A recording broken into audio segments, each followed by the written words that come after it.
வாசிக்கலாம். மத்தேயு சுவிசேஷம் 2வது அதிகாரம் 2வது வசனம்.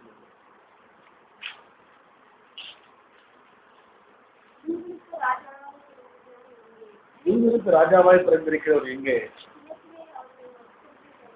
நட்சத்திரத்தை கண்டு என்று வந்தார்கள். 7 ராஜா அதை கேட்ட போது அவரும் அவரோடு கூட எருசலேம் அனைவரும் கலங்கினார்கள். பிரதான ஆசாரியர் ஜனத்தின் வேதபாரர் எல்லாரையும் கூட்டி வர செய்து கிறிஸ்துவானவர் எங்கே பிறப்பார் என்று விசாரித்தான். அவருக்கு அவர்கள் பெத்லகேமிலே பிறப்பார். ஏதென்றால் யூதாவின் தேசத்தில் உள்ள பெத்லகேமே யூதாவின் பிரபுக்கு சிறியதல்ல, என் ஜனமாகிய இஸ்ரவேலில் ஆளும் பிரபு இதில் புறப்படுவார் என்று என்றார்கள். அப்போது சாஸ்திர ரகசியமாக அழைத்து நட்சத்திரம் காணப்பட்ட காலத்தை குறித்து போதும். பாருங்க, இயேசு கிறிஸ்துடைய வாழ்க்கையில அந்த இயேசு கிறிஸ்து உலகம் முழுவதும் கொண்டாடிட்டு இருக்கு. அந்த உலகம் முழுவதும் கொண்டாடிக்கும் போது யூதர்களுக்கு ஒரு பயம் உண்டாயிடுச்சு. இயேசு கிறிஸ்து பிறக்கும் போது உலகத்துல ஏற்படுற காரியங்கள் என்ன சொல்லி ஒரு நட்சத்திரம் இயேசு கிறிஸ்து காட்டி கொடுக்குது. இதான் இயேசு கிறிஸ்து பிறப்பார். இந்த நட்சத்திரத்தை யாரு கண்டாலாம்? முதல்ல கண்ட ஒரு தீர்க்கதரிசி யாருன்னா பிழையாம். வாசிக்கலாம்.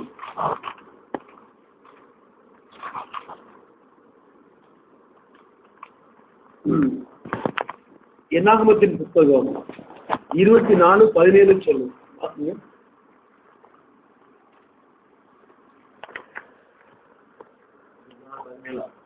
ஆமா, 24:17.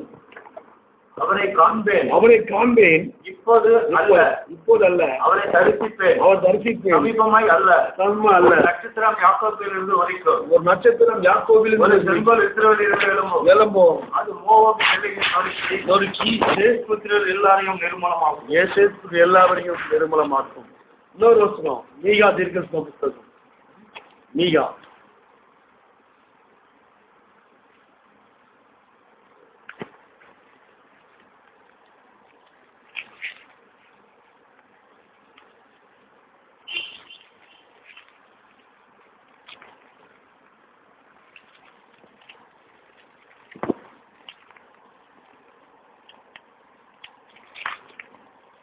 5வது அதிகாரம் 2வது வசனம். எப்ராத்தா என்னப்பட்ட பெத்லகேமே, நீ யூதாவில் உள்ள ஆயிரங்களுக்குள்ளே சிறிதாயிருந்தும் இஸ்ரவேலை ஆளப் போகிறவர் உன்னிடத்திலிருந்து புறப்பட்டவர் என்னிடத்தில் வருவார். அவருடைய புறப்படுதல் அநாதி நாட்களாகிய சொர்க்கத்தினுடையது. இது இயேசு கிறிஸ்துவிற்கு மீகா தீர்க்க சொல்லிருக்கான். அவங்க பிழையாம் சொல்லியிருக்கான். அப்போ இயேசு கிறிஸ்துக்கும் மீகாவுடைய தீர்க்கதரிசனத்துக்கும் கிமு கிபி அப்படி 2 சபைகள். இல்ல கிமு பார்க்கும்போது ஒரு 1000 வருஷத்துக்கு முன்னகுடி, அவன் பார்க்கும்போது 5000 வருஷம் 7000 வருஷத்துக்கு முன்னகுடி சத்தரித்து உதிப்பார் அப்படின்னு தீர்க்கதரிசனம் இருக்கு. இன்னொன்று வாசிக்கும், இந்த பெத்லகேமை சொல்லிதான் ஆண்டவர் பிறப்பார் அப்படின்னு எல்லாரும் சொல்றாங்க. இந்த பெத்லகேமை குறித்து ஏன் ஆண்டவர் பெத்லகேம்ல பிறக்கணும்? எவ்வளவு மகத்துவமான பட்டணங்கள் இருந்தோம், காதேர், வனாந்தரங்கள், அப்புறம் எருசலேம், இப்படி வனாந்தரமான கவிதைகள், அற்புதமான பட்டணங்கள் இருந்தோம். ஆண்டவர் ஏன் இந்த பெத்லகேமை தெரிந்து கொண்டார் என்றால், பெத் என்றால் வீடு, ஏல் என்றால் எலோகும் அப்படின்னு தேவன், ஹேம் என்றால் அப்பம், அப்பத்தின் வீடு, அதான் பெத்லகேம். ஏன் பெத்லகேம்ன்றது ஆந்திரம்னா அது ஒரு அப்பத்தின் வீடு, அதான் பெத்லகேம். இந்த பெத்லகேம் ஆவிக்குரிய வாழ்க்கையிலே நம்ம முற்பிதாக்கள் வாழ்ந்த ஒரு முன்னடையாளமாய் காணப்படுது. நம்ம ஆவிக்குரிய வாழ்க்கையிலே முன்னடையாளமாய் வாழ்ந்த ஒரு மிகப்பிதாக்களுடைய வாழ்க்கையை குறித்து நம்ம சற்று தியானிக்கலாம். மத்தேயு 1வது அதிகாரம் 5வது வசனத்தை வாசிங்க. சல்மோன் போவாசை ராகாபினிடத்தில் பெற்றான். போதும். சல்மோன் போவாசை ராகாபினிடத்திலே கொடுத்தார். இந்த ராகாப் வந்து ஏசின்னு சொல்லிதான் எல்லாரும் சொல்றாங்க. ஆனா ராகாப்புடைய வாழ்க்கை அவள் யாரா? இயேசு கிறிஸ்துவுக்கு முற்பாட்டியா இருக்கிறார். அப்போ உலகம் அவமானப்பட்டவையும் உலகம் அங்கமாக்கப்பட்டதையும் எல்லாராலும் அவமானப்பட்டவர்களும் அந்த குடும்பத்துல தான் இயேசு சொல்லினார். அப்போ ஒன்றிலே இல்லாத ஒரு காரியத்தை தேவனால் உருவாக்க முடியும். ஏன் இந்த பெத்லகேம் என்னன்னா, அது வந்து இந்த பெத்லகேம் என்ற பகுதி உடன்படிக்கை கொண்டு வந்த போவாசின் குமாரனாகிய யோசுவா வந்து உடன்படிக்கை பண்ணி பிரிச்சு கொடுத்தார்.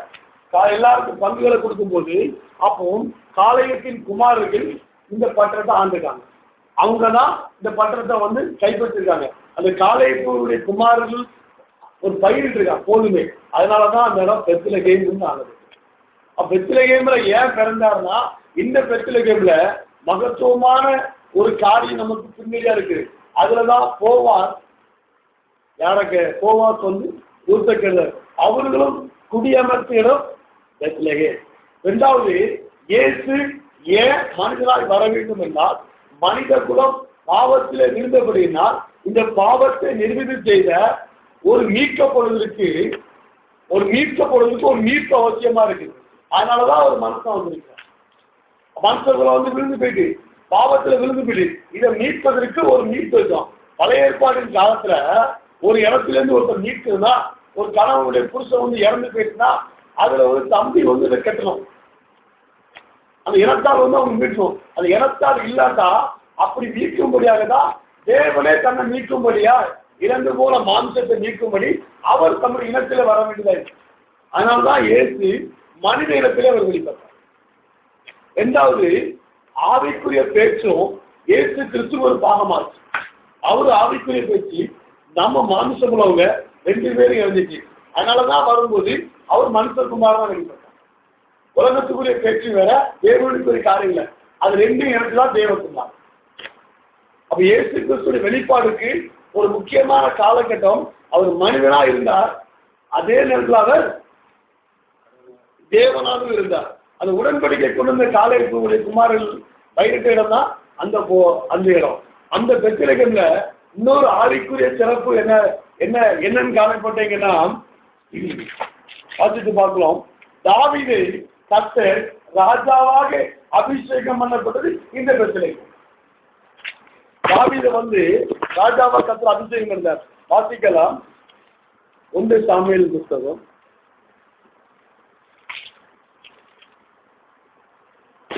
16:12.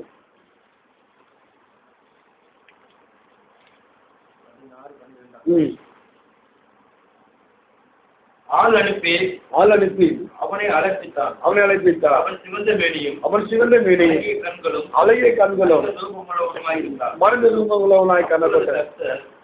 இவன் தான் நீ எழுந்து இவனை அபிஷேகம் பண்ணி என்றான். அப்போ ஒன்றுமே இல்லாதபடி அவமாக்கப்பட்ட தாவீதும் இன்னும் வந்து அபிஷேகம் பண்ணப்படும் அந்த பெத்லகேம். அப்போ ஆவிக்குரிய வார்த்தையிலே ஏதோ ஒரு பின்னடையாளத்தை கொண்டு அந்த பெத்லகேம் வந்து இன்னைக்கும் அந்த பெத்லகேம் அப்படியே காணப்படுது. அப்போ பெத்லகேம் என்றால் அப்பத்தின் வீடு. இந்த அப்பத்தின் வீட்டிலே ஆவிக்குரிய பின்னடையாளங்கள் நம்முடைய வம்சாவளியினர் வந்து அதுல வந்து இருந்திருக்காங்க. 2வது பாத்தீங்கன்னா, போவாஸ் வந்து இயேசு கிறிஸ்துக்கு யாரு முன்னடையாளம். ஆனா ரூத் யாரு? மோவாபிய. மோவாபிய வந்து புறஜாதி. அந்த புறஜாதியை நீக்கும்படி போவாசுக்கு அவங்களுக்கும் ஒரு திருமணங்கு. அவங்க ஓபேத்தை பிறப்பிச்சாங்க. ஓபேத்து ஈசாயை பிறப்பிச்சான்.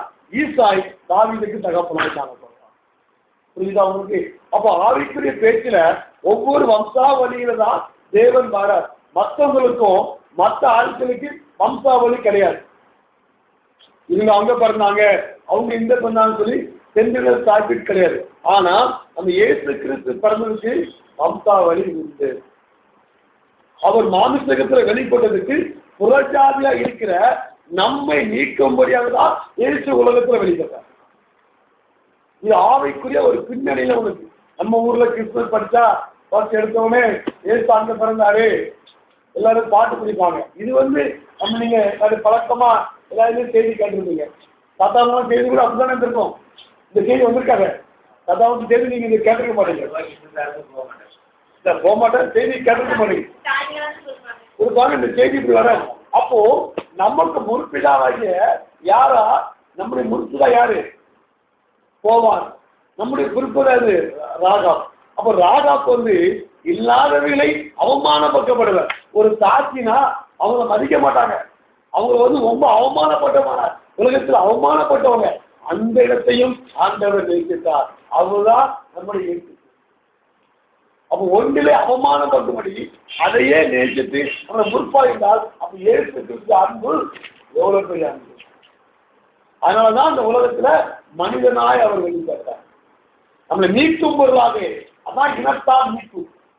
நம்முடைய மனித இனத்தை மீட்கும்படி அவர் இனத்தால் ஒருத்தர் வெளிப்பட்டார். அதான் மனிதனாய் இயேசு வெளிப்பட்டார். அப்ப இந்த பெத்லகேம்ல 2வது ஆவிக்குரிய ஒரு பிள்ளையாளர் யார் இருக்கா? தாவீது. தாவீதை ராஜாவாக அபிஷேகம் பண்ணணும் அந்த பெத்லகேம். பெத்லகேமுக்குரிய இவ்வளவு சிறப்பான அம்சத்தெல்லாம் பெற்றிருக்கு. 2வது பாத்தீங்கன்னா அதே மத்திய சுவிசேஷம் 1வது அதிகாரம் 1வது வசனத்தை வாசிங்க. ஆபிரகாமின் குமாரனாகிய தாவீதின் குமாரனான இயேசு கிறிஸ்துவின் வம்சவல்லாறு. இந்த ஆண்டவர் என்ன சொல்றார்? ஆபிரகாமின் குமாரனும் 2வது யாரு கொண்டு வராரு? ஏன் தாவீதுடைய குமாரன் அப்படின்னு ஆளைக்காருன்னா தாவீதுக்குள்ள இயேசு பிறந்தார். அதனாலதான் அவர் தாவீதின் குமாரனாக உலகத்தில் வந்தார். இயேசு 4 பேர்ல உலகத்தில் வெளிப்பட்டார். தாவீதின் குமாரனாக, மனித குமாரனாக, தேவகுமாரனாக. மனிதகுமாரன், தேவகுமாரன், தாவீதின் குமாரன், ராஜனிக ஆசாரியார். ராஜனிக ஆசாரியா வெளிப்பட்டார். இந்த 4 காரியங்கள் தான் 4 உடன்படிக்கைகளை தூக்கி சொல்றதுக்கு சமமா. அதனாலதான் இயேசு கிறிஸ்து தாவீதின் வம்சத்திலே உள்ளதுல பேரப்பட்டிருக்கார். தாவீதின் குமாரனே எனக்கு இறங்கும் என்று எல்லாரும் சொல்றாங்க. எல்லாரும் சும்மா இருக்க அப்படின்னு சொல்லுங்க. அப்ப தாவீதின் குமாரனுக்குள்ள, அப்ப தாவீதுக்குள்ளே கர்த்தர் பிறந்தார். இந்த கிறிஸ்துமஸ் நாளிலே நமக்குள்ளே இயேசு பிறக்க வேண்டும். நம்ம எத்தனை வருஷம் பாரம்பரிய கிறிஸ்துவமா இருக்கலாம், பம்பர கிறிஸ்துவங்களா, இதெல்லாம் பேச்சே கிடையாது. இயேசு கிறிஸ்துவுடைய வம்சாவளியில நம்ம இடம் பெற்றுக்கிறோம். இயேசு கிறிஸ்துடைய வம்சாவளியில நம்ம இடம் பெற்றாதான் நம்ம எங்க போக முடியுமா? கானானுக்குள் பிரவேசிக்க முடியுமா? இன்னைக்கு அநேகர் கிறிஸ்துமஸ் அப்படி இப்படி எல்லாம் கொண்டாடுறாங்க. எல்லாமே கருதுதான். ஆனா கிறிஸ்து அவர்களுக்குள்ள பிறந்திருக்காரா? இந்த ஆவிக்குரிய பின்னணியத்துல இல்லாத பட்சத்துல ஒருத்தர் கூட கிறிஸ்துக்குள்ள பிறக்கவே இல்லை. 2வது ஆவிக்குரிய பிறந்த பிறந்தா தீர்க்கதரிசியாக மோசே. மோசேக்குள்ளும் ஆண்டவர் பிறந்தார். எப்படி மோசே சொன்னா, மோசே பிறக்கும் போது என்னாச்சா? பிள்ளைகள்லாம் வெட்டினான். யாரு? பார்வோன். இயேசு கிறிஸ்து பிறக்கும் போதும் பிள்ளைகள்லாம் வெட்டான். ஓகே, அந்த மோசேக்குள்ளும் இயேசு காணப்பட்டார். அந்த ஆபிரகாமுக்குள்ளும் இயேசு காணப்பட்டார். நம்ம தீர்க்கதரிசி எல்லாருக்குள்ளயுமே இயேசு இருக்கிறார். அந்த இயேசுடைய பாரம்பரிய அனுதான் கன்னி மரியாதையாக இயேசு கிறிஸ்து மரியாதைக்குரிய ஆண்டவர் வருகிறார். அவர் பிறப்பு ஒரு ஆட்சியம். அதனாலதான் பாருங்க, அவன் என்ன சொல்றான்னா, இப்பதான் நம்ம சப்ஜெக்டுக்குள்ளே வர்றோம். இதுக்கு முன்னாடி ஒரு இதுவா முக்கியமான சப்ஜெக்டுடைய மேலதிகாரம் வாசிக்கலாம். மத்திய சுவிசேஷம் 1வது அதிகாரம் 21 வாசிக்கலாம். அவள் ஒரு குமாரனை பெறுவாள். அவள் ஒரு குமாரனை பெறுவாள். அவளுக்கு இயேசு என்று பெறுவதாக. ஏனெனில் தமிழரின் பாவங்களை நீக்கி அவர் ரட்சிப்பார் என்றார். இப்பதான் ஒரு மண் வருது. அவர் பாவங்களை நீக்கி ரட்சிப்பார். அப்ப யாருடைய பாவங்களை நீக்கி ரட்சிப்பார்? வாசிக்கலாம். லூக்கா என்னும் சுவிசேஷம் 1வது அதிகாரம் 27 வாசிக்கலாம். லூக்கா 1:27.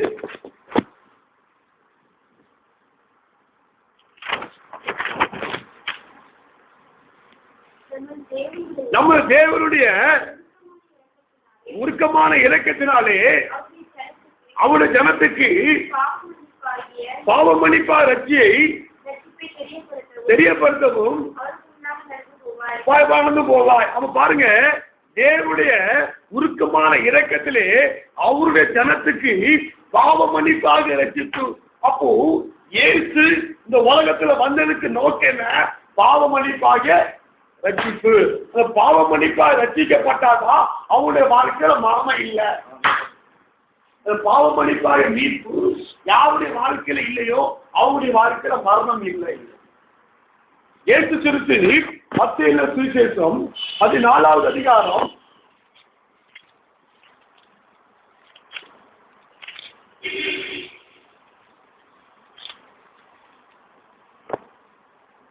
30 வாசிங்க. காற்று பலமாக இருக்கையிலே கண்டு பயந்து அமிழ்ந்து போயில் ஆண்டவரே ரட்சியும். சாகும்போதுதான் ஒருத்தர் கூப்பிடுற பேர் ரட்சிப்பு. இன்னொன்று வாசிக்கலாம், மத்தேயு சுவிசேஷம் 8வது அதிகாரம் 25 வாசிங்க. 8:25.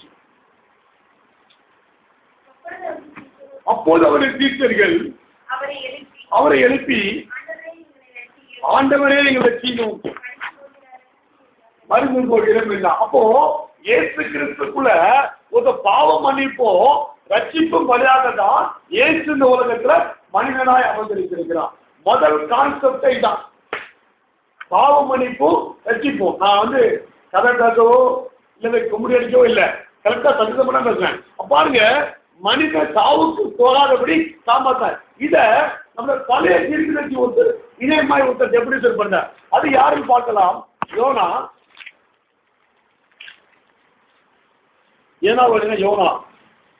யோனா தீர்க்கதரிசி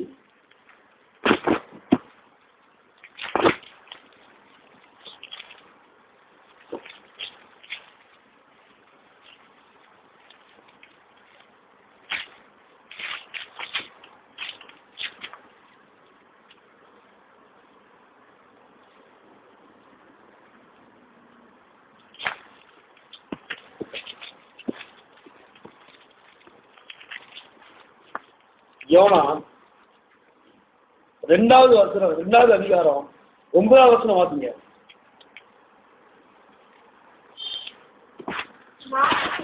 நானோ எனில் புதிய தரத்திலே உம்மோடு பணியிடுவேன், நான் பண்ணுகை பொறுத்தினே கொள்வேன். அல்லேலூயா. இப்பதான் ஆண்டவர் சொல்றாரு, பழைய தீர்க்கதரிசினா ரட்சிப்பு கர்த்தருடையது. அப்போ ஒரு ரட்சிக்கப்பட்டானா கேட்கறதுல பெரிய மேட்டரே கிடையாது. அப்ப ரட்சிக்கப்பட்டவன் தான் அவனுக்கு பாவ மன்னிப்பின் மீட்பையும் ரட்சிப்பையும் பெற்றிருப்பா. அவன் தான் மரணத்தை நீக்க கொள்ளுகிறவர். நம்ம மரணத்தை மீட்கொள்ளுனா அவர் மரணத்தையே காணாத ஒருவர் தான் மரணத்தை காப்பாற்ற முடியும். ஒரு சட்டத்தை எழுதுறவன் அந்த சட்டத்துல பாஸ் ஆகணும் பத்து, அப்படிதான் அர்த்தம் போட முடியும். தவிர மற்றபடி யாருமே சட்டத்துல பாஸ் ஆகவும் முடியாது.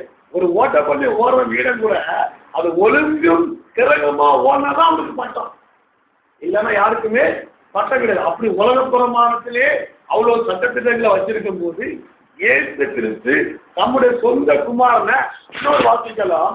பிலிப்பியர்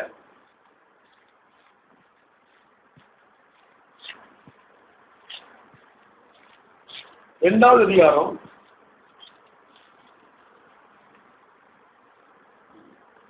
7-8 வாசிங்க. 6ல இருந்து வாசிங்க. பிலிப்பியர் 2:6ல இருந்து. அவர் தேவனுடைய ரூபமாய் இருந்தும் தேவனுக்கு சமமாயிருக்கிற கொள்ளையாடி பொருளை எண்ணாமல் தம்மை தாமே தாழ்த்தி பெருமையாக்கி அபயெடுத்து அல்லேலூயா.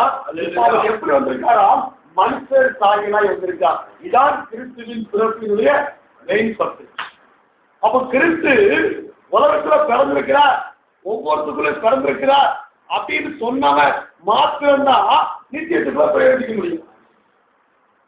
மற்றபடி நான் பாரம்பரிய கிறிஸ்தவா இருக்கலாம், நான் பம்பர கிறிஸ்தவா இருக்கலாம், நான் ரொம்ப நாளும் எங்க தாத்தா பாட்டி ஆட்சி எல்லாரும் ரசிக்கப்பட்டவங்களா இருக்கலாம். இதனால அவன் கிறிஸ்தவன் பேர் வச்சதுனாலையோ கிறிஸ்துவன் சொல்வதனாலையோ அவனுக்குள்ள ஆண்டவர் பிறக்கல. பாவ மன்னிப்பு ரீச் ஆகிய நமக்குள்ள ரட்சிப்பு வரும்போதுதான் அவன் நமக்குள்ள பிறக்கிறான். அப்ப நீ எத்தனை பேருக்குள்ள ஏசு பிறந்திருக்கிறாரு கை தூக்குனா எத்தனை பேர் சொல்ல முடியும்? அப்ப நம்ம தான் தேவனோடு அவர் மீட்கப்படும் நாளுக்கு அவர் நம்மை முன்குறிப்பிடுகிறார். அப்போ ஏசு கிறிஸ்து அவர் வந்த நோக்கம் தெரிஞ்சுதான் என்னது பாவமணி. இரண்டாவது அவருடைய நோக்கம் என்ன வாசிக்கிறோம். 1 யோவான்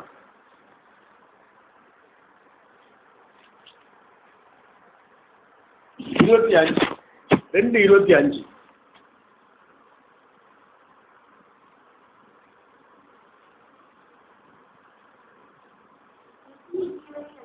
நித்திய ஜீவன் அளிப்பேன். நித்திய ஜீவன் அளிப்பேன் என்பது அவர் நமக்கு செஞ்ச வாக்குத்தத்தம். இரண்டாவது ஆண்டவருடைய நோக்கம் என்ன? நமக்கு நித்திய ஜீவன். நித்திய ஜீவன் ஜீவன் என்பதற்கு அவர் ஜீவன் என்பதை குறித்து நாம் வேதத்திலே ஆராய்ந்து பார்க்கும்போது ஜீவனை குறித்து ஆண்டவர் என்ன சொல்றாராம்?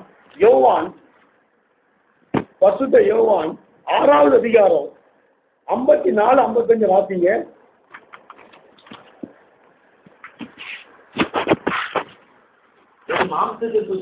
என் மாம்சத்தை புசித்து எத்தனை பானமனுக்கு பாத்தீங்களா?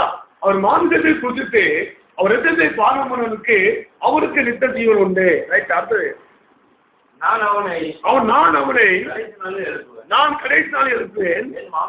என் மாமிசம் என் மயான போயனமா இருக்குது. இப்போ என் மாம்சமும் என் மாம்சத்தை புசித்து என் நெத்தத்தை பானமனுக்கு நித்திய ஜீவன் கொடுக்கிறார். அப்போ ஆண்டவர் கொடுக்கிற ஜீவன் எது? ஆண்டவர் கொடுக்கிற அப்பம். ஒரு மனுஷன் மேல வரணும்னா அவன் கொடுக்கிற அப்பம் எது? அதான் தேவனுடைய வார்த்தை. வாசிக்கலாம். மத்திய சுவிசேஷம் 4வது அதிகாரம் 2வது வசனம்.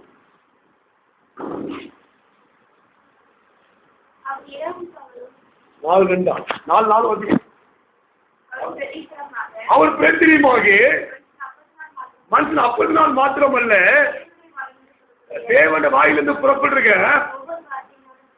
ஒவ்வொரு வார்த்தைனாலும் பிழைப்பார். அப்ப ஆண்டவர் கொடுக்கிற வார்த்தையா உன்னுடைய வார்த்தை ஜீவன். இந்த ஜீவனை நீ புசிக்கணும். இந்த ஜீவனை நீ புசிக்காம இந்த டிவியில பேசுறவனும் இந்த உலகத்துல பேசுற கட்டுக்கதைகள். நான் கடந்த முறை அங்கு போயிருந்தேன். 5 விதமான பேய்கள் ஆடிக்கொண்டிருந்தது. 5 விதமான காற்றானது. ஒரு சகோதரி வயிற்று வலியோடு வந்திருந்தால் கர்த்தர் குணப்படுத்தினார். ஒரு கேன்சர் நோய் சுகமானது. ஒரு கிட்னி ஃபெயிலியர் அரை உடல காடி இருந்துச்சு. இதுல ஆண்டவர் மகிமையான காரியத்தை வெளிப்படுத்தினார். சகோதரியே சகோதரனே அப்படின்னு சொன்னான்னா நீ என்ன சொல்றனா? அவன் புறஜாதிகளுக்கு சுவிசேஷத்தை அறிவிக்கிறார். உனக்கு அறிவிக்கிற காரியம் கர்த்தருடைய வார்த்தை. அப்போ இததான் உனக்கு ஜீவன். இந்த ஜீவனை நீ புசிக்கும் போது நீ எப்படி மாறுவாயா? ஆண்டவர் சொல்றார். யோவான் 14:12 வாசிக்கலாம். என்னை விசுவாசிக்கிறவன் நல்ல மெய்யாக மெய்யாக நான் உங்களுக்கு சொல்லுகிறேன். 14:12 நம்ம சொல்லுங்க. என்னை விசுவாசிக்கிறவன் அல்லேலூயா. அப்ப ஆண்டவர் சொன்ன நித்திய ஜீவனை அளிப்பேன் சொன்ன ஆண்டவர் நமக்கு எந்த வார்த்தைகள் மூலமா அற்புதத்தை செய்ய சொல்றாரா? அவருடைய மாமிசத்தை புசித்து இரத்தத்தை பானமனுக்கு தான் வெளிப்பாடு உண்டு. அவர் மாமிசம் என்பது மெய்யான போஜனமா இருக்குது. அவர் மாமிசம் தான் தேவனுடைய வார்த்தை. அப்ப நீங்க இந்த வார்த்தைய நல்லா புசிக்கும் போது இந்த வார்த்தைய நல்லா புசிக்கும் போது உங்களுக்கு தான் வெளிப்பாடு கிடைக்கும். நான் சொல்றையா நீ பரலோகத்துல போய் நான் பரலோகத்துல பார்த்துட்டு வந்து சொல்லி நீங்க எல்லாரும் சொல்றான். நான் சொல்ற ஏசுக்கு சம்பந்தல நீ இங்கேயே தேவனை ஆராதிக்கும் போது தேவனை துதிக்கும் போது நீ சத்தியத்துக்கு கடந்து வந்து ஒரு வார்த்தைகளை நீ உட்கொள்ளும் போது உனக்கு கர்த்தர் வெளிப்படுத்துவார். அதுதான் வெளிப்பாடு. அந்த வெளிப்பாடை பெற்றது யாருன்னா பேதுரு. அவன் நமக்கு ஒரு இயேசு கிறிஸ்துக்குரிய ஒரு சீத்தனாய் காணப்படுதான். அவன் பரலோகத்து ரகசியத்தை பெற்றுக்கொண்டான். அந்த வெளிப்பாடு உனக்கு எனக்கு வரும். நீ ஒரு டிக்கெட்டி வாங்கணும்னா ஒரு பாடத்தை படிக்கணும்னா அவன் படிச்ச வந்து அந்த பாட புக்குல என்ன வரும், வெளியே எங்கேயிருந்து வராது. அதே போல இயேசு கிறிஸ்துவோட நியாயம் இருக்க போதும், இயேசு கிறிஸ்து நம்மளுடைய வார்த்தை குறித்து பேசும் போதும் நம்ம பண்ண பிரசங்கத்தில இருந்தா, நம்ம பண்ண செய்தியில இருந்தா அவர் நியாயம் இருப்பாரு தவிர வேற எதுல இருந்து ஆண்டவர் நியாயம் இருக்க மாட்டார். அப்போ இயேசு கிறிஸ்து நமக்குள்ள பிறந்திருக்கிறதுக்கு நோக்கம் என்ன? அவருடைய வார்த்தையை நாம் புசிக்க வேண்டும். அந்த வார்த்தையை புசித்தாதான் நமக்கு வெளிப்பாடு. அதான் அந்த கிறிஸ்துமஸ் உடைய முதன்மையானது. அந்த வார்த்தை எப்படி புசிப்பதா? என் மாமிசத்தை புசித்து என் ரத்தத்தை பானமுனருக்கு நித்திய ஜீவன் உண்டு. அப்ப வார்த்தை என்பது தேவனுடைய வார்த்தைய நம்ம புசிக்கணும். அவங்க பிரசங்கம் பண்ணலாம், இவங்க பிரசங்கம் பண்ணலாம், யாரு பிரசங்கம் பண்ணாலும் இந்த வேத வார்த்தைக்கு ஒத்தாம் பிரசங்கம். ஆண்டவரே இடத்துல பேசும் ஆண்டவரு அப்படின்னு ஒன்னு ஆண்டவர் நான் பேசுறேன்னு சொல்லி டக்குன்னு போட்டாரா ஒரு அப்படின்னு ஜோம் கொண்டு கண்ணை தந்து எடுத்தாலாம். நாட்டுக்கு நின்று சாவுன்னு வந்துட்டான். அடுத்தாலே ஆண்டு சீக்கிரமாய் செய்யணும் வந்துட்டான். டக்குனா அது வந்து ஏதோ ஆசை கிடையாது. நிறைய பேர் எப்படி சொல்லுவாங்கன்னா, ஒரு சபையில போய் நிற்பாங்க, நின்ன உடனே அங்க தீர்க்கதரிசனம் சொல்லுவாங்க, யாராவது மகளே நீ கலங்காதே, நீ வீடு கட்டுவாய். டக்குன்னு வீடை கட்டிடுவாங்க. என்னன்னு கேட்டா அங்கதான் தீர்க்கதரிசனம் வந்துச்சேன், அது எனக்கு தான் வந்துச்சுன்னு சொல்லி.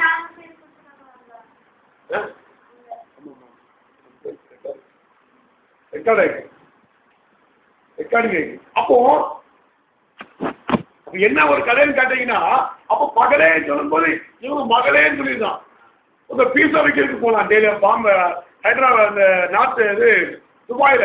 அப்போ சொன்னா கர்த்தர் சொல்லுகிறார், அநேக பீஸா சாப்பிடுகளை நீ உருவாக்கிக்கோ சொல்லி. கடைசி அவனுக்கு பீஸா வாங்குறதுக்கு ரூபாயெல்லாம் ஆயிடுச்சு. இது தேவனுடைய வார்த்தையா?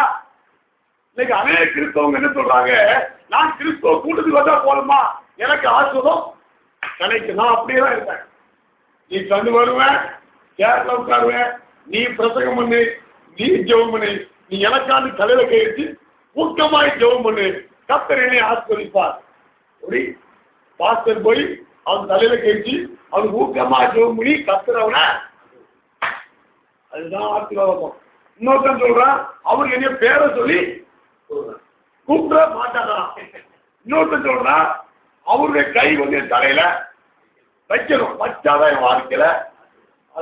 இது எல்லாமே வேதத்துக்கு ஒத்து உடைய வாழ்க்கையில இல்லாதனாலதான் நிறைய கிறிஸ்தவ வாழ்க்கையில இயேசு பிறக்கவே. ஆனா அவ என்ன சொல்றான், இயேசு எனக்குள்ள பிறந்தார், இயேசு எனக்குள்ள இருக்கிறார், இயேசு எனக்குள்ள இருக்கிறார். இதே மாதிரிதான் யூதாஸ் காரியத்தை சொன்னான், இயேசு எனக்குள்ள இருக்கிறார், இயேசு எனக்குள்ள ஆசம் பண்ணார், இயேசு எனக்குள்ள அற்புதம் செஞ்சார் அப்படின்னு சொல்லிட்டு எல்லாம் கரெக்ட் தான். அப்படியே செய்யும் போது கடைசி நேரத்துல யூதாஸ் கைவிடப்பட்டு விட்டான். அவன் யார் தான்? அவர் தான் பாவனை விசுவாசி. புரிஞ்சுட்டா? அப்ப இயேசு கிறிஸ்துக்குள்ள மொத்தம் 3 விசுவாசி இருக்கான்.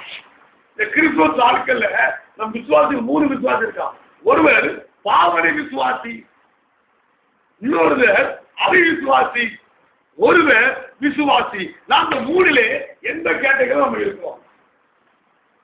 பாவனை விசுவாசிக்கு யாரு? யூதாஸ் காரியர். விசுவாசிக்கு யாரு? நம்ம சத்தியத்தில் உள்ள மக்கள், ஏதோ வார்த்தை.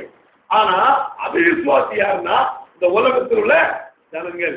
நம்ம இந்த 3 கட்டத்துல ஒரு கட்டத்துல தான் கட்டாயம் இருக்க முடியும். இதை தவிர வேற எங்கேயுமே நம்ம இருக்கவே முடியாது.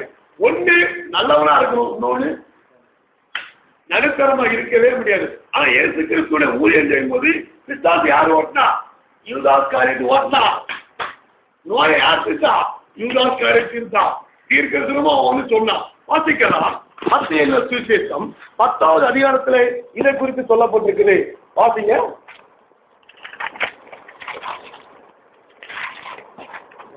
10வது அதிகாரம் 2வது வசனத்தை வாசிங்க. அந்த 12 அப்போஸ்தலர்களுக்கு நாமங்களை 8 வாசிங்க 10 வியாதி உள்ளவரை சுத்தமாக்குங்கள், சுத்தம் பண்ணுங்கள், மரித்தோரை எழுப்புங்கள், பிரசாதம் செலுத்துங்கள், இலவசமாய் பெற்றீர்கள், இலவசமாய் கொடுங்கள். அல்லேலூயா. அப்போ அவங்க என்ன சொல்றாங்க பாருங்க, அவர் என்ன சொல்றாரு, இவ்வளவு கிரியைகளை செஞ்சாரு யூதாஸ் காரியேத்து, இவ்வளவு செஞ்சான். ஆமா, அப்படி என்னங்க, இப்ப நம்ம ஒண்ணுமே தெரியாது.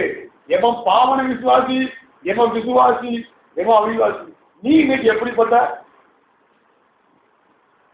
கேரக்டர்லாம் இருக்கும். ஆண்டவர் சொல்றார், என்னை விசுவாசிக்கிறவன் தான் செய்யும் கிரியைகளை செய்வான். இரண்டாவது ஆண்டவர் சொல்றாரு பாருங்க. அப்ப அவர் என்ன சொல்றாரு, அவருடைய சீஷர்களுக்கு எல்லா அதிகாரத்தையும் கொடுத்து சீஷர்களை அனுப்பினார். ஆனா அவர்களுக்கு ஒருவன் சத்துருவாய் காணப்பட்டார். புரிஞ்சுட்டான். அப்ப இந்த கிறிஸ்துவ சாலே தேவன் நமக்குள்ளே பிறந்திருக்கார் என்றால் தேவனுடைய சோபங்கள் நம்மளே காணப்பட வேண்டும். ஒண்ணு. இரண்டாவது, தேவன் செய்கிற கிரியை நான் காணப்படும். எங்கேயும் போய் விராட்களை பற்றி பேச மாட்டேன். ஏசு உனக்கு எது நடத்துனாரு கூட பாருங்க பேசுறது இது வரைக்கும். ஏன் பேசுனா, என்னுடைய பிரசங்கம் பரிசுத்தாவின் வல்லமையோடும் கிரியைகளோடு இருக்கணும். நான் அப்படி பேசினா நம்ம பிரசங்கம் மாயமாலும் தீர்க்கதரிசனத்தை பத்தி நான் பேசுவேன். ஏன்னா சட்ட தீர்க்கதரிசனம் கொடுத்திருக்கார். அப்ப நம்ம எதை பத்தி பேசுறோமோ அதை உடையவராய் நாம். ஏன்னா நம்முடைய பிரசங்கம் எப்படி அவரை நிரூபிக்கணும். அதுதான் கிறிஸ்து உனக்குள்ளேயும் எனக்குள்ளேயும் பண்ணிருக்கார். இல்லாட்டா நமக்குள்ள ஏற்று பிறக்கல, ஏதோ ஒரு தம் எடிபடி நம்மகிட்ட குறைவு இருக்குது. இன்னொரு வசனத்தை வாசிக்கலாம். மார்க்கில் சுவிசேஷம் 16வது அதிகாரம் 16ல இருந்து வாசிங்க.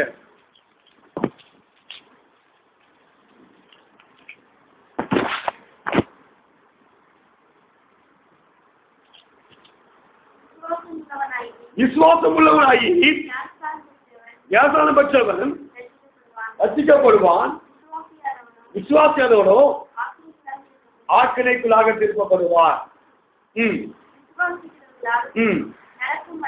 நல்ல கேளுங்க, விசுவாசிகள் நடக்கும் மறையாளங்கள் என் நாமத்தினாலே விசுவாசத்தை துரத்துவார்கள், நவமான பாசைகளை பேசுவார்கள், சத்துக்கள் எடுப்பார்கள்,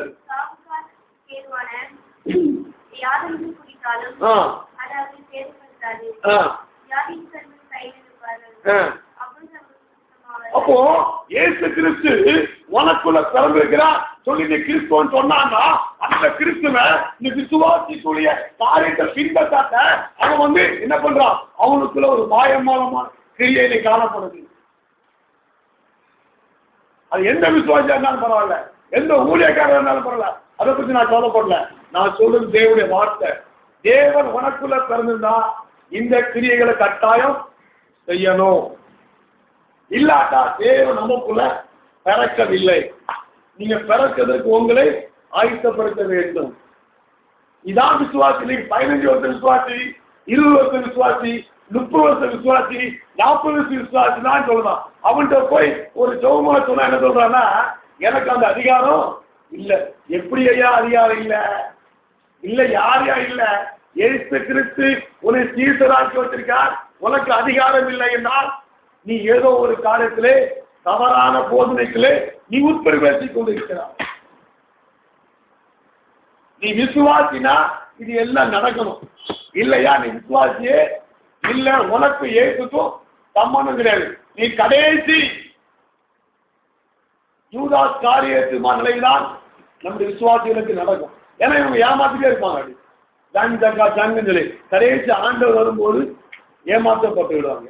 இன்னைக்கு நம்ம விசுவாசி இப்பவே நம்மளை சரி செய்யாதா இனிமேல் ஒரு காலமும் நம்மளை சரி செய்ய முடியாது. நான் 6 நாட்கள்ல இந்த விஷயங்கள்லாம் சத்தியங்கள்லாம் நான் தெரியாம தான் இருந்தேன். ஒருவேளை நம்ம அது ஊழியக்காரருக்கு தான் ஆண்டவர் கொடுத்துருக்காரோ, நமக்கெல்லாம் இது கிடையாதோ அப்படின்னு தேவ சமூகத்துல அதிகமா ஜெபிக்கும் போது பரிசுத்த ஆவியானவர் இன்னொரு இடைப்பட்டு பேச ஆரம்பித்தார். அப்போ ஒரு விசுவாசியா இருந்தா கட்டாயம் தேவைப்படலாம், கட்டாயம் நோய் சோமாவும். நீ இப்பவுமே ஒண்ணு கழிச்சு அதை ட்ரெயின் பண்ணிப்பாரு. இப்பவுமே நம்ம ட்ரெயின் பண்ணி பார்க்காட்டாலோ, இப்பவுமே நம்முடைய ஒரு காரியத்துல இருக்காட்டா, இதுதான் கிறிஸ்து உனக்குள்ள இருக்கிறதுக்கு ஒரு வெளியரங்கமா அடையாளம். ரெண்டாவது என்ன அடையாளமா, அவருடைய கனிகள் நம்மகிட்ட காணப்படும். ஆவியின் கனிகள் 9 நம்மகிட்ட காணப்படும். இதுதான் ரெண்டாவது அடையாளம். இந்த 2 அடையாளத்தையும் வச்சாதான் கிறிஸ்து நமக்குள்ள இருக்கிற புரிதல். இன்னைக்கு திருமணத்தில் இருக்கிற சபையோ, இந்த எல்லா சபையிலையும் சொல்லி நான் கடை நம்பரை பாண்டிச்சேரிக்கு சேர்ந்தேன் ஒரு 10 வருஷத்துக்கு முன்னாடி. அப்போ ஒரு விசுவாசி ஜோமனை சொன்னேன். அவர் எங்க பாஸ்டர் தான் ஜோமனு இருக்கார். என்ன ஜெபம் கூட நீ பண்ணக்கூடாதுன்னு சொல்லி அந்த பாஸ்டர் சொல்லி வச்சிருக்க அந்த ஆளுக்கு ஜெபம் பண்ணி வழி அனுப்பும் போது அப்ப என்ன அர்த்தம், அவங்கள வந்து கைப்பிள்ளையாக வச்சிருக்காங்க தவிர சீர்த்தராய் உருவாக்கவில்லை. நாம் சீர்த்தராய் உருவானாதான் கிறிஸ்து நமக்குள்ளே திறந்திருக்கிறார். இதான் கிறிஸ்துமஸினுடைய செய்தியினுடைய உண்மையான காரியம். நான் கிறிஸ்து குறித்து இன்னும் பேசினா இன்னும் சப்ஜெக்டுக்குள்ளேயே நான் போல. ஆக்சுவல் 4.5 மணி நேரம் நான் பிரசங்கம் பண்ணுவேன். இதை தொடர்ச்சி வந்து அடுத்த வாரம் கட்டாயம் நான் பிரசங்கத்தை பண்ணுவேன். இன்னும் பார்ப்போம், இன்னும் போல இருக்கும். அப்போ கிறிஸ்து நமக்குள்ளே பிரவேசிக்கிறதுக்கு 2வது அடையாளம் என்னது, ஆவியின் கனிகள். இந்த ஆவியின் கனிகளுக்கும் நமக்கு சம்பந்தமே இல்லை. அது 2வது கனி சொல்லுது சந்தோஷம்னு போடுது. நீ எந்த விசுவாசத்திலும் சந்தோஷிக்காருங்க பண்ண இருந்தா கிறிஸ்துமஸ், இல்லாட்டா கிறிஸ்துமஸ் இல்லை. இப்படி நம்ம பாதிச்சு அதை போட்டிருக்கு அன்பு சந்தோஷம். அப்போ இந்த சந்தோஷம் வந்து இன்னைக்கு அநேக விசுவாச வாழ்க்கையில இல்லை. இவங்களே கன்வென்ஷன் கொடுத்து நடத்துவாங்க. ஒரு நோடி சேர்த்து விட்டாங்க, எல்லாருமே உட்காந்துருக்காங்க, எல்லாருக்குமே துக்கம் இருக்குது. அப்ப இவங்க துக்கத்துல இருந்து எப்படி விடுபடனா, அவன் உண்மையான வெற்றிக்குள் கடந்து வரல, உண்மையான ஒரு அபிஷேகத்துக்குள்ள கடந்து வரல. ஒரு முறை ஒரு ஊழியர் அவரை குறித்து காட்டி சொல்லுகிறார். அவர் என்ன சொல்லுகிறாரா, 1967 அவர் இந்தியாவுக்கு வந்திருக்கிறார். அவர் இந்தியாவுக்கு வரும்போது 5 லட்சம் ஜனங்கள் உள்ள ஒரு பெரிய மீட்டிங்ல இருந்திருக்கிறார். அப்போது முஸ்லிம் மதங்கள், பௌத்த மதங்கள், புத்த மதங்கள், இந்து மதங்கள், ஏனைய தலைவர்களும் அதே வீட்டில் உட்கார்ந்துருக்காங்க. அப்ப ஏற்று அவர்கிட்ட பேசியிருக்கார், நீங்கள் ஆராதிக்கிற உங்கள் கடவுள் உங்களுக்கு ஒரு காரியத்தை தேவையானால் அதை வெளிப்படுத்தி காட்டுங்கள் என்று சொல்லி பேசியிருக்கிறார். ஆனால் யாருமே ஒரு பிறவி கூடவே கொண்டு வரும்போது யாருமே அதுக்கு முன் வரல. அப்ப அந்த ஊழியக்கார் சொன்னாரா, மகனே நீ பிறவிலிருந்து கூட இல்லை, நீ சிறு வயதிலே நீ சூரியன் நமஸ்கரிக்கும் ஒரு குடும்பத்தை சார்ந்தவன், நீ இடையிலே நீ கூடுதலாய் காணப்பட்டார். இப்போது கிறிஸ்துவின் வல்லமை தான் ஒரு கண் திறக்கப்படுவதாக. அதை சொல்லி அவர் சொல்றாரு, 30,000 ஜனங்கள் அந்த மிராக்களை பார்த்து எழுந்து நின்று கிறிஸ்துவுக்கு ஒப்பு கொடுத்தாங்க. 7 நாட்களிலே லாரியிலே அந்த தட்டுகள், கம்புகள், சைக்கிள் எல்லாம் கொண்டு போனார். தேவன் தன்னை கொண்டு மிகப்பெரிய காரியத்தை செய்தார் என்று சொல்லி அவர் தன்னை சாட்சியாய் வெளிப்படுத்திருக்கிறார். ஒரு புறஜாதி சந்திக்கப்படுவதற்கு இன்னைக்கு என்ன காரணம் கேட்டீங்கன்னா, ஏன் தடையா இருக்குன்னு கேட்டா நமக்குள்ள சாட்சிகள் இல்லை. இயேசு கிறிஸ்து அவரு காந்தியடிகள் இங்கிலாந்துல படிக்கும் போது அவர் ஒரு வெள்ளக்காரன் போகக்கூடிய ஒரு ட்ரெயின்ல ஏறிட்டார். அவரை காலை பிடிச்சி வெளியே தள்ளி விதித்தாங்க. என்னன்னு கேட்கும் போது, நாங்க வெள்ளக்காரங்க பிரயாணத்துல கருப்பை ஏறக்கூடாதுன்னு இருந்தார். அன்னையிலிருந்து அவர் தன் வாழ்க்கையில சட்ட போறதே. அப்போது அவரிடத்துல கேட்டார்களா, நீங்க சத்தியத்தை குறித்து கடைபிடிக்கிறீர்களே, நீங்க இயேசு கிறிஸ்து ஏற்றுக்கொள்ளுங்கள் என்று சொன்னாரா? அப்போது அவர் சொன்ன வார்த்தை, ஒரு கிறிஸ்தவரை ஒரே ஒரு இயேசு இருந்தார், அவரை நீங்கள் கொண்டு விட்டீர்கள், மற்றொரு இயேசுவை நீங்கள் கூட்டிட்டு வாருங்கள், நாம் இயேசுவாய் மாறுவீர்கள். காரணம் என்ன? சாட்சி இல்லாத ஜீவிதம். நம்ம கிறிஸ்துவ பிரதிலிக்கிறவராய் நாம் காணப்படும் போதுதான் நம்முடைய வாழ்க்கையில அற்புதம் நடக்கும். நம்ம கிறிஸ்துவ பிரதிலிக்காம நம்ம ஒரு காரியத்தை செஞ்சா, அதனால்தான் யோவான் சொல்கிறார், நீங்கள் யார் ஒருவருக்கும் ஒரு கேடுதலும் செய்யாதபடி இருக்கிறீர்கள். பரிசுத்த யோவான் தான் நினைக்கிறேன்.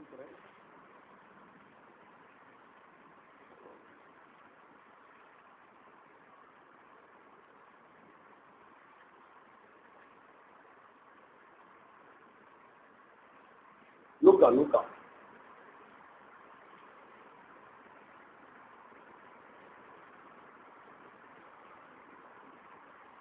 லூக்கா 3வது அதிகாரம் 14 வாசிங்க.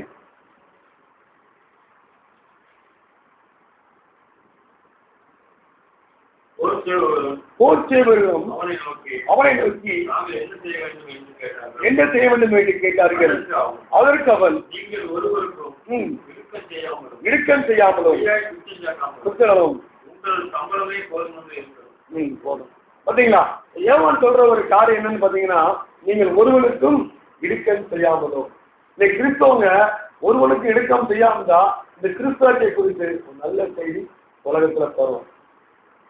நமது மூலமா தப்பான செய்தி பரவிருந்தா அது உண்மையிலே கிறிஸ்துவ குறித்து நிற்கப்படுவார். அதனாலதான் இயேசு இந்த உலகத்துல ஒரு காரியம் சொன்னார். அப்போஸ்தலர்கள் 1வது அதிகாரம் 8வது வசனம்.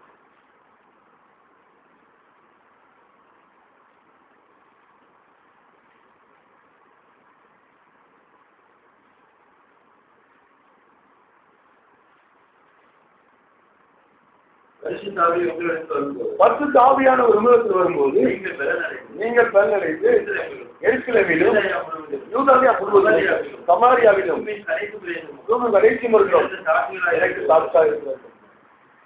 நான் சொல்றேன், இப்பவே நமக்கு சாட்சி இல்லைன்னா பரலோகத்துக்கு எரிச்சுகளே கிடையாது. ஊழியம் பண்ற ஊழியத்தை விட்டுட்டு உட்கார்ந்துடலாம். விசுவாசம் இருக்கும் பேசாம வீட்டுல உட்கார. நமக்கு இப்பவே சாட்சி இல்லைன்னா பரலோகத்துல எப்படி சாட்சிருக்கோம்? இதை குறித்து இது நான் ஒரு முழங்கால இருந்து நான் பைபிளை வாசிட்டு இருக்கும்போது பரிசுத்த ஆவியானவர் என்ன ஒரு வேதம் வாசிக்கும் போது அதுல இதே வசனம் வந்துச்சு.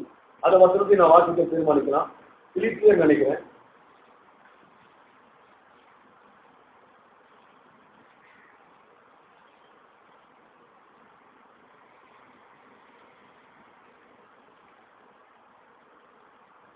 பிலிப்பியர்ல எபேசியர் 5வது அதிகாரம் 3வது வசனத்தை வாசிங்க.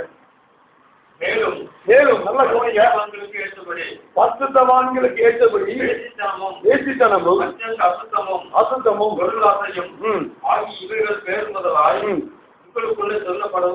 பாத்தீங்களா, நமக்குள்ள என்ன சொல்லப்படக்கூடாதான்? வேசித்தனம் ஒரு விஷயம், இன்னொன்னு பொருளாசை. அப்போ நமக்கு இந்த பொருளாசையும் இதுவும் நமக்கே நீங்க நம்மளுக்கு தப்பா சொன்னான்னா பரலோகத்துல என்ன சாட்சி இருக்கும் சொல்லுங்க? நல்லா யோசிச்சு பாருங்க. அப்போ ஏசுக்கிறதுக்க காணிக்க ஏசுக்கிறது தான் கேட்கணும். மனுஷன் கேட்கிற எல்லா ஊழியங்களுமே தேவனுக்கு சித்தமான ஊழியம். அழைத்தவர் உண்மை உள்ளவர். ரோமர்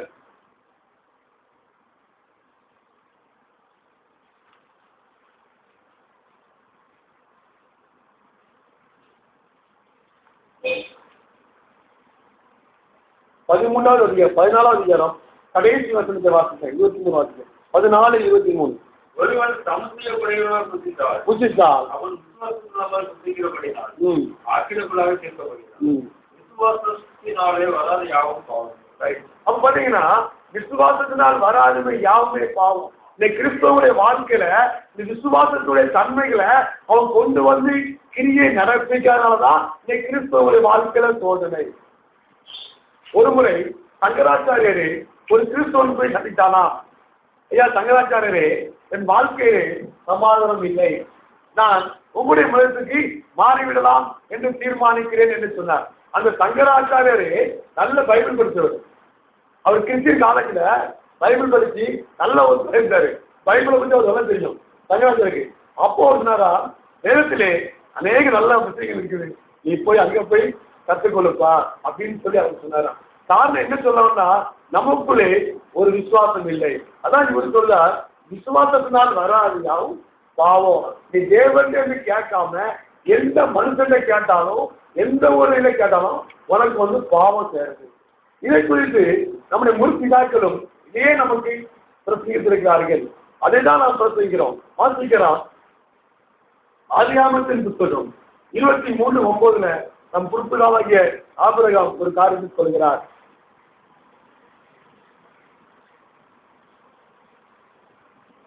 இருபத்தி 23:9 வாசிங்க.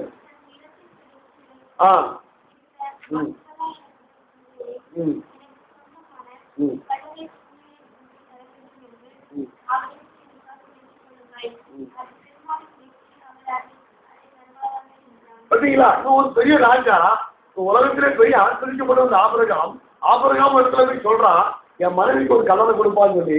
அவன் சொல்றான், சும்மா வச்சுக்கிறோம். அப்ப அவன் சொல்றான், சும்மானா வாங்க மாட்டேன். அப்போ ரைட்டு, ஆபிரகாம் தான் இப்படி சொல்லிட்டாரு.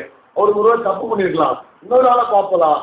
1 நாளாகமத்தின் புத்தகம் 21-24 வாசிங்க.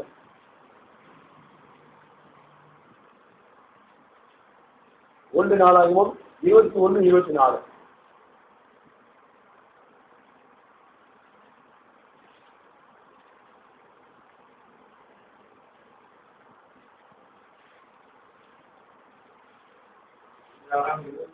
ஒன்று 24.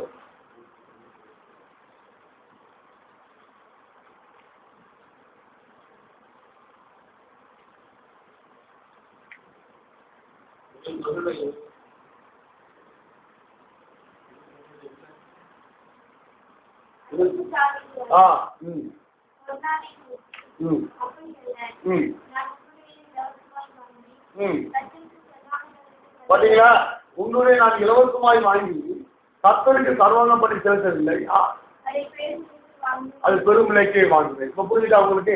அப்போ நம்முடைய முற்பிதாக்கள் எல்லாமே விசுவாச வாழ்க்கையிலே வாழ்ந்திருக்கிறார்கள். ஆனா நம்ம விசுவாச வாழ்க்கை வாழவும் இல்லை, நம்ம அடுத்தவங்களுக்கு இடுக்கன் செய்யறோம்.